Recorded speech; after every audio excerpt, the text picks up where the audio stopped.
they're in a position to do so, but it does involve making a choice. The Secretary of State is, of course, right that policing in Northern Ireland is a devolved issue, but national security is not.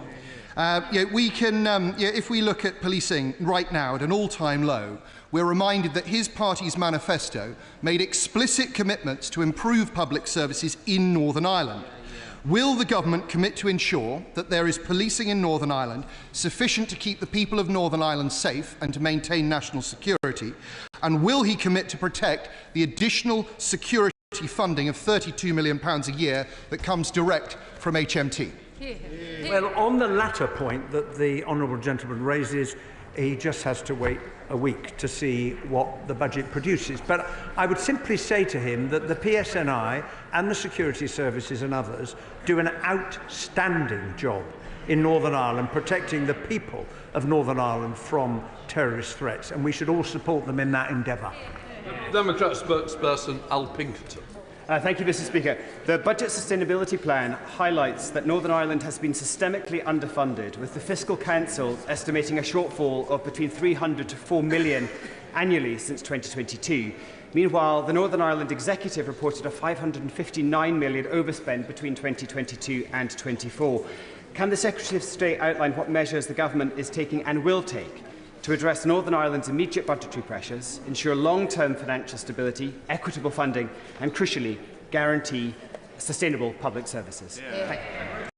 Well, in addition to the £3.3 billion that was the package following the restoration of the Executive gained an additional £185 million in July when the main estimates were published.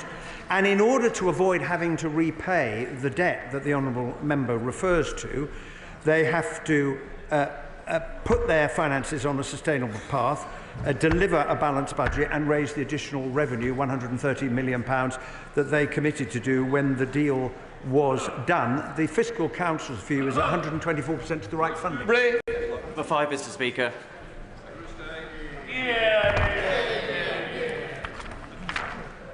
The Government is committed to implementing the Windsor Framework in good faith and to protecting Northern Ireland's place in the UK internal market.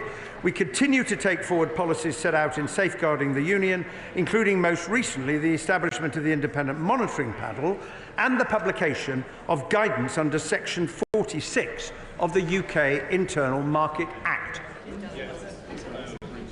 Robin Swan.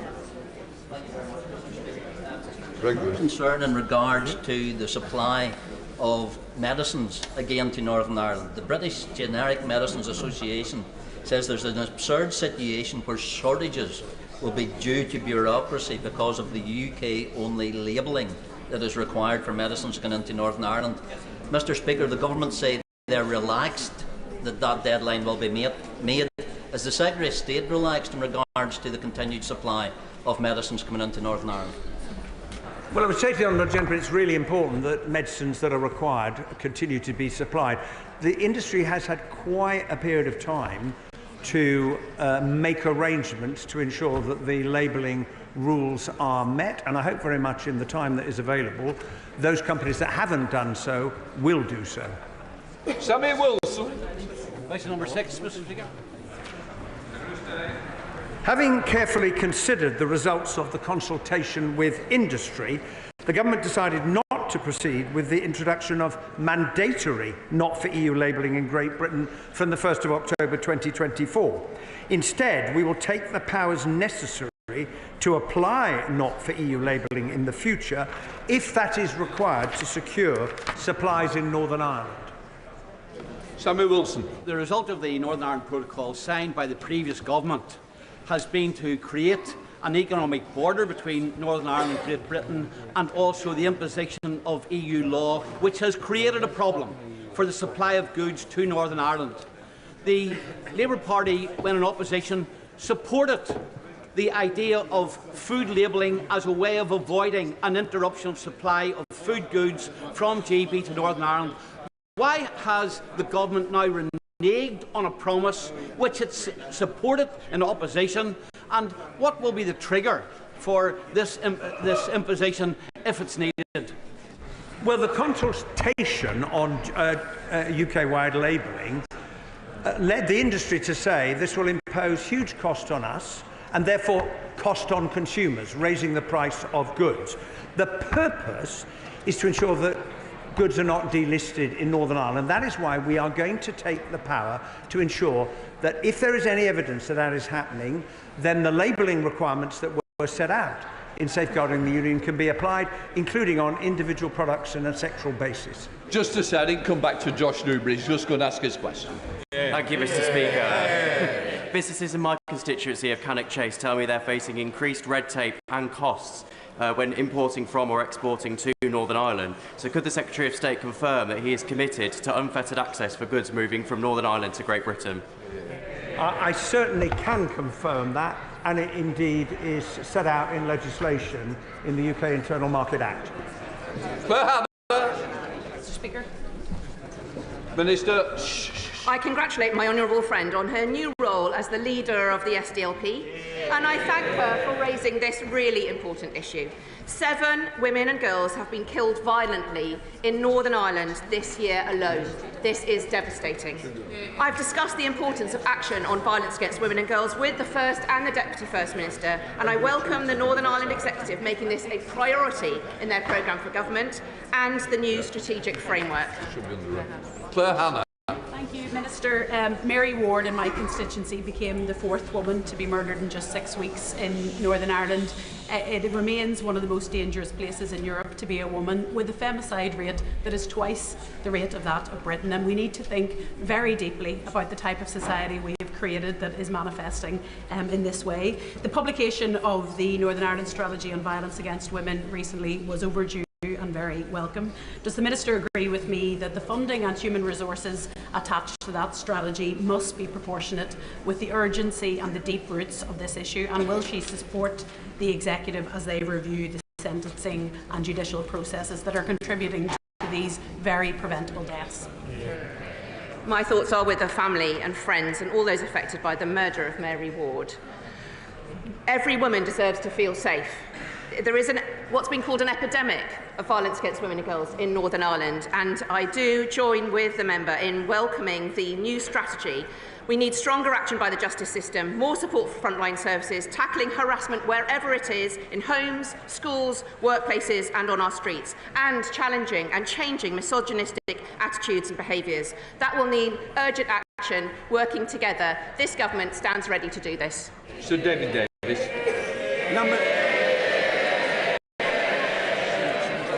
I don't normally get such a cheer, sir. Number 9. I meet regularly with the Chief Constable and his team to discuss a range of issues. While the Chief Constable has operational independence, the Investigatory Powers Commissioner's Office provides oversight of these powers to ensure that their use is necessary, proportionate and in accordance with the law. David Davis. Well, in a recent Investigatory Powers Tribunal, it became apparent that the Northern Ireland Police Force had been caught surveilling journalists' telephones on the basis that they had received secret documents from whistleblowers. The reason for the secrecy of those documents was to cover up the embarrassment of the RUC and the handling of the Loughlin Island massacre. Will he meet me to discuss the future use of surveillance powers by the Northern Ireland Police? Well, I am indeed aware of the background to this case, and the original search warrants were quashed and the police investigation was discontinued. The Investigatory Powers Tribunal, as the Right Honourable Gentleman will know, is currently looking at this specific case. It would not be appropriate for me to comment while that's ongoing. The Chief Constable has set up the McCullough Review to look at the wider issue, and the Right Honourable Gentleman may well wish to make representations to that review. We now come to questions to the Deputy Prime Minister, Adam Jogi. Question 1, Mr. Speaker. Deputy Prime Minister. Thank you, Mr. Speaker. And I've been asked to reply. My right honourable friend, the Prime Minister, is in Samoa to discuss shared opportunities in the Commonwealth, including how we work together to deliver economic growth. With increasing threats facing Britain, it is vital that we also strengthen the defence, security and cooperation with our allies. And that's why today this government signed a landmark defence agreement with Germany, which will help keep us safe and create hundreds of jobs. Mr. Speaker, Speaker, I know the whole House will join me in sending our best wishes to Sir Chris Hoy and his wife Zara. He is a true sporting legend, and the courage and positivities they have shown will inspire many others. Mr. Speaker, I also send our condolences to those affected by the train crash in Powys. Mr. Speaker, this morning I have had meetings with ministerial colleagues and others, and in addition to my duties in this House, I shall have further such meetings later today. Thank you, Mr. Speaker. For 14 years, my constituents in Newcastle-under-Lyme had to suffer flatlining wages, in-work poverty and a battered economy that served nobody. Can I urge the Deputy Prime Minister to use the Employment Rights Bill to turn the page on the last 14 years, to give our businesses the support they need, and to finally restore dignity, prosperity and opportunity to the good people of Newcastle-under-Lyme? Can I thank my honourable friend and welcome my honourable friend to his place? When this government took office, we promised the biggest upgrade to workers' rights in a generation, a new deal for working people. We said that we would introduce a bill within the first 100 days, and we've kept that promise. This is a Labour government led by working people for working people. Deputy Leader of the Opposition, Oliver Dowden. Thank you, Mr. Speaker. Can I join the Deputy Prime Minister in paying tribute to the bravery of Sir Chris Hoy? He truly is an inspiration to us all. And I also echo her comments about the train crash in Powys. Mr. Speaker, what is the Deputy Prime Minister's definition of working people? Deputy Prime Minister. Well, first of all, let me start by welcoming the honourable gentleman to his new place. Today is our first exchange, Mr. Speaker, since he pushed for a July general election. And if his own side hadn't offered him a peerage, I certainly would have. And Mr. Speaker, the definition of working people are the people that the Tory party have failed for the last 14 years. Oliver Dowden.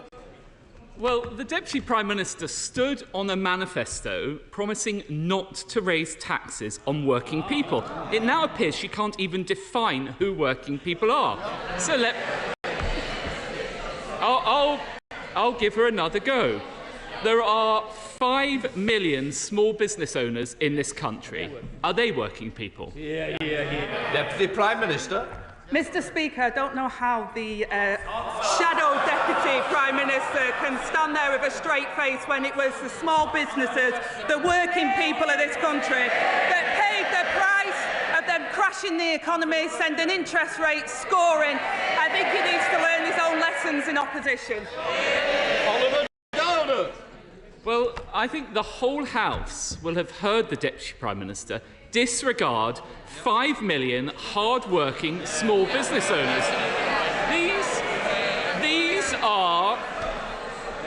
These are the publicans, the shopkeepers, the family running a local cafe. None of those count as working people to her. Now, Labour gave a clear commitment not to raise national insurance. The independent IFS have given their view on this. They say that raising employer national insurance is a tax on working people.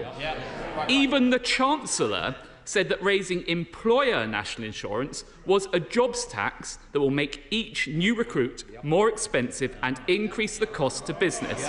So does she agree with the IFS and her own Chancellor? Mr. Speaker, I remember the party opposite what they said to business. What was it? F to business? Whereas this party held an international investment summit last week, which poured £63 million into our economy. We're pro-business, pro-worker and getting on with fixing the mess that they left behind. So I think we can take it from that answer that the Deputy Prime Minister doesn't agree with the IFS, and I suppose it shouldn't come as a surprise that she doesn't agree with her Chancellor, but does she agree with this?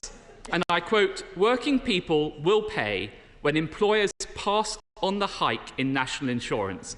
Mr. Speaker, these are her words. So does she at least agree with herself? Deputy Prime Minister.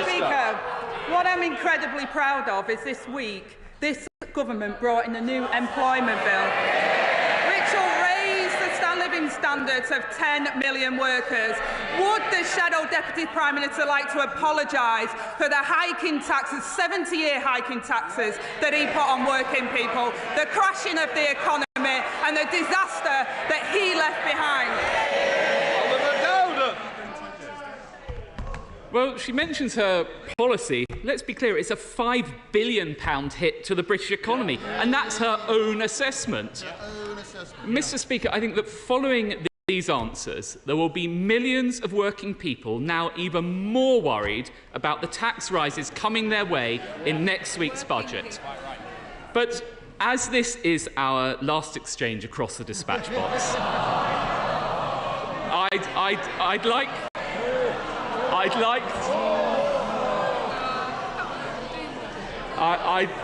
I'd like to turn to somebody I hope we can all agree is a hard-working person, His Majesty the King. Yeah. Will she join me in sending him best wishes ahead of the Commonwealth Summit in Samoa? In particular, will she confirm that this government recognises the unique role played by the Commonwealth? And will she commit to deepening this relationship so that under His Majesty's leadership we build upon possibly the greatest legacy of the late Queen? Yeah. Deputy Prime Minister. I will miss our exchanges. The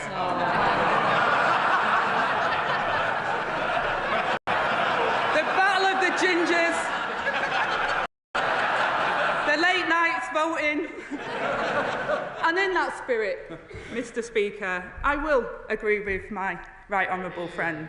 The King does a tremendous job, and so did the late Queen, and the Commonwealth is very important, and that's why the King and the Prime Minister at the moment are working together. Thank you. Yeah.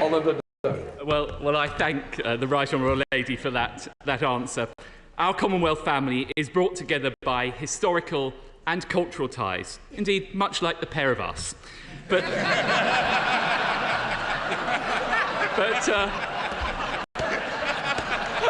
I will resist, Mr. Speaker, the temptation to replicate that. But as we look to the Commonwealth's future, we now have the opportunity to deepen our economic relationship. Will she therefore assure the House that the Prime Minister will use this summit to continue the work begun by the last government in building deeper economic ties with our Commonwealth friends and allies? Yeah. Deputy Prime Minister. Well, Mr. Speaker, we talk about economics. The architect of the 2024 Tory general election campaign, doing his victory lap before retiring with the hereditary peers that he fought so hard to protect. He leaves behind a Tory party in utter denial, heads in the sand, refusing to accept the rejection by the British public.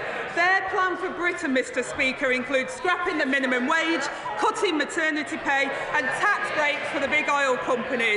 Mr. Speaker, this Labour government is elected to end the Tory chaos. Dr Evans, you've got a sore neck. I wish it was your throat a little. Come on, Deputy Prime Minister. Mr. Speaker, they don't like to hear it, but this Labour government was elected to end the Tory chaos, and that's exactly what we're doing.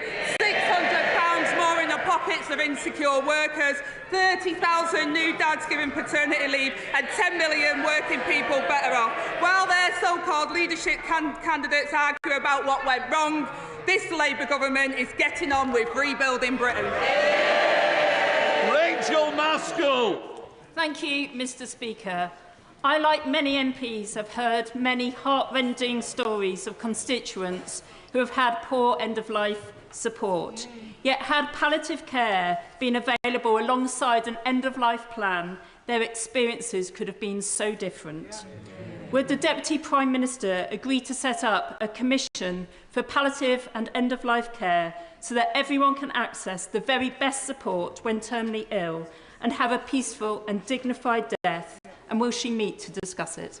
I thank my right honourable friend for raising what is an emotive